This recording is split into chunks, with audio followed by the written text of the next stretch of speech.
শুভেচ্ছা বক্তব্য নিয়ে আসছেন কেন্দ্রীয় মুসলিম সাহিত্য সংসদের লাইব্রেরি সম্পাদক কবি Nazmul Ansari, knowledge harbour school and কলেজের সম্মানিত প্রিন্সিপাল কবি নাজমুল আনসারী।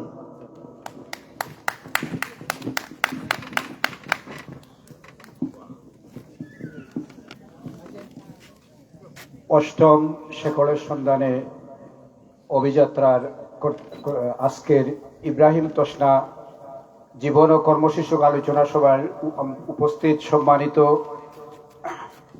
সুধীমণ্ডলী, বিশিষ্ট সাংবাদিক, লেখক, শিক্ষাবিদ, আসলে সময় অত্যন্ত সংক্ষিপ্ত। আমি ইব্রাহিম তসনার ব্যাপারে আমার বক্তব্য দেওয়ার কোনো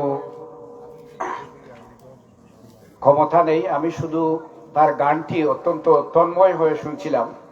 একটি গানই আমার মন ভরিয়ে দিয়েছে। আজকের এই অভিযাত্রা আমি মনে করি ব্যক্তিগতভাবে আমার সফল হয়েছে। ইব্রাহিম তসনার এই যে গানগুলো, এই গানগুলো এখন কার প্রজন্ম সম্পূর্ণভাবে অজ্ঞাত। আমি মনে করি এই ইব্রাহিম তসনার এই সঙ্গীতগুলোকে পুনরায় আবার এই তরুণ প্রজন্মের কাছে তুলে ধরতে হবে। আমরা বাউল আব্দুল করিমের গান যেভাবে জনপ্রিয় হয়েছে, যেভাবে প্রচারিত হয়েছে বাংলাদেশ সহ সারা বিশ্বে, এইভাবে ইব্রাহিম তসনার গানকেও তুলে আনতে হবে। এই ক্ষেত্রে সরওয়ার ফারুকী কাজ করছেন এবং আরো তার সাথে অনেকেই কাজ করছেন। আমি তাকে সহ এই এলাকার যারা আজকের অনুষ্ঠানের আয়োজন করেছেন সবাইকে কেন্দ্রীয় মুসলিম সাহিত্য সংসদের পক্ষ থেকে কৃতজ্ঞতা এবং ধন্যবাদ জানিয়ে আমার বক্তব্য এখানেই শেষ করছি।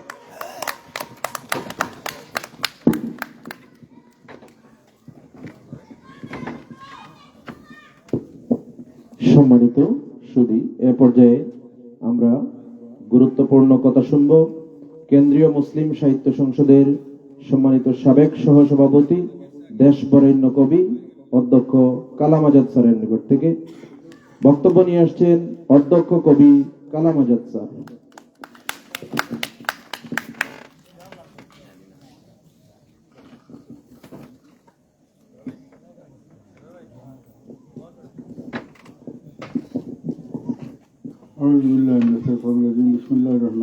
সভাপতি মহোদয়, সুধী মন্ডলী, আসসালামু আলাইকুম। আজকের এই মহতী সভায় কথা বলার মতো কোনো সামর্থ্য আমার নাই, যোগ্যতাও আমার নাই।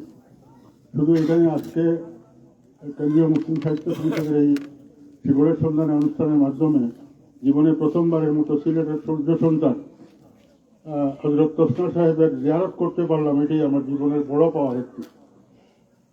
আসুন আমরা সবাই তসনা সাহেবের দরজা বুলন্দির জন্য দোয়া করি এবং তার আদর্শ আমাদের মধ্যে, আমাদের পরবর্তী প্রজন্মের মধ্যে সঞ্চারিত হোক, এই কামনা করি, দোয়া করি এবং এই লক্ষ্যে কাজ করি। আমি চাইছিলাম যে আমাকে যখন নাম বলা হবে তখন আমি সালে ভাইয়ের কথাটা বলবো, সেটাকে ইয়েতে আসে কিনা। আমি আমার বাকি 1-1.5 মিনিট সময়ের মধ্যে বাকি সময়টা কবি সালে আহমদ ভাইকে দিতে চাই। আসসালামু আলাইকুম ওয়া রাহমাতুল্লাহি ওয়া বারাকাতুহু।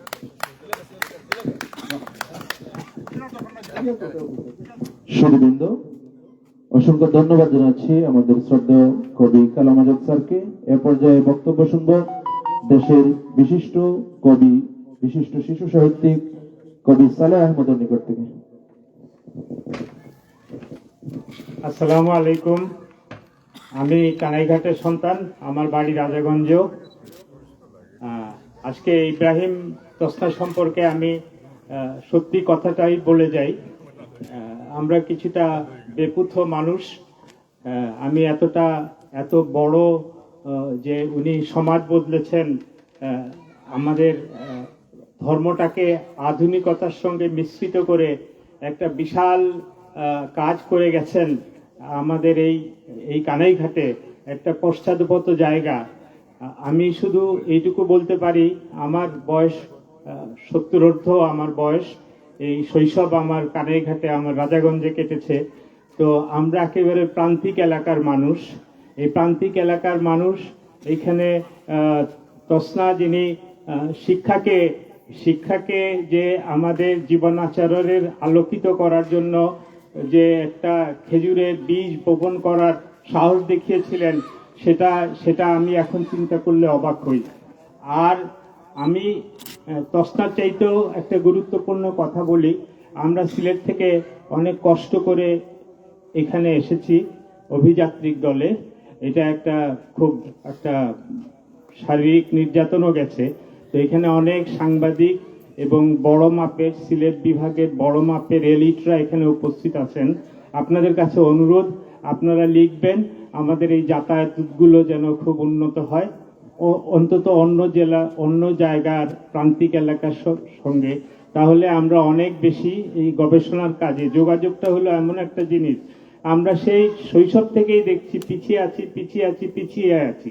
তো এই জিনিসটা মনে করার জন্যই আমি মূলত এখানে কথা বলতে চাইছিলাম। ধন্যবাদ কালাম ভাই, আপনি আমাকে সুযোগ করে দিয়েছেন। সবাইকে অনেক অনেক ধন্যবাদ। আসসালামু আলাইকুম। অসংখ্য ধন্যবাদ।